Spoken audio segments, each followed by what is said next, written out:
চলতি বছর ফিফার প্রথম উইন্ডো মার্চে ফিফার প্রথম উইন্ডোতে মাঠে নামার কথা আছে আর্জেন্টিনা ও ব্রাজিলের। 2026 ফিফা বিশ্বকাপকে সামনে রেখে প্রস্তুতির অংশ হিসেবে ম্যাচ খেলার কথা আছে দক্ষিণ আমেরিকার এই দুই ফুটবল পরাশক্তির। যেহেতু বিশ্বকাপের প্রস্তুতির অংশ, স্বাভাবিকভাবেই মার্চের উইন্ডোর ম্যাচগুলো গুরুত্বপূর্ণ দলগুলোর কাছে। এর মাঝে শিরোপা জয়ের হাতছানি ছিল আর্জেন্টিনার সামনে।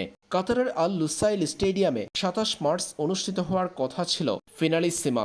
স্পেনের মুখোমুখি হওয়ার কথা আর্জেন্টিনার। তবে মধ্যপ্রাচ্যে চলমান উত্তপ্ত পরিস্থিতির কারণে কাতারের সব ধরনের খেলা বন্ধ ঘোষণা করার পর ফিনালিসিমা নিয়ে শঙ্কা তৈরি হয়েছে। এছাড়াও কাতারের বিপক্ষে মার্চে ম্যাচ খেলার কথা ছিল আর্জেন্টিনার। এই আন্তর্জাতিক প্রীতি ম্যাচটাও বাতিলের শঙ্কায়, অর্থাৎ মার্চে আর্জেন্টিনা দুই ম্যাচের দুটাই বাতিলের শঙ্কাতেই পড়ল। বিশ্বকাপের আগে যা বড় ধাক্কা। এদিকে ব্রাজিল যথারীতি মার্চের উইন্ডোতে খেলবে ফ্রান্স ও ক্রোয়েশিয়ার বিপক্ষে। ব্রাজিলের দুটা ম্যাচই যুক্তরাষ্ট্রে অনুষ্ঠিত হওয়ার কথা আছে। আগামী 27 মার্চ বাংলাদেশ সময় রাত 2টা অর্থাৎ 28 মার্চ ফ্রান্সের মুখোমুখি হবে ব্রাজিল। এরপর 1 এপ্রিল বাংলাদেশ সময় ভোর 6টায় ক্রোয়েশিয়ার বিপক্ষে খেলতে দেখা যাবে সেলেসাউদের।